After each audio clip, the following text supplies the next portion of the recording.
ప్రభు పెత్తనం కింద తను బతకడానికి అలవాటు చేసుకున్న స్త్రీ అయినా పురుషుడైనా, నేను చెబుతున్నాను కదా, ఎన్నన్నా రాని వస్తాయి వరుస.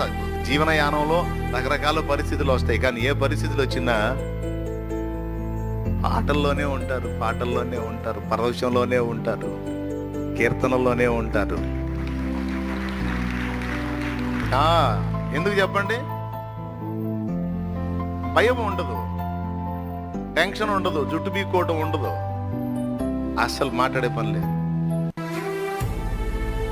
ఎందుకంటే ఎవరికి అప్పచెప్పారు? ఎవరికి? ఇంక దిగులు ఎందుకు, ఇంకా భయం ఎందుకు, ఇంకా మెంటల్ టెన్షన్ ఎందుకు? ఆయన ఉన్నాడుగా, ఆయన చూసుకుంటాడు.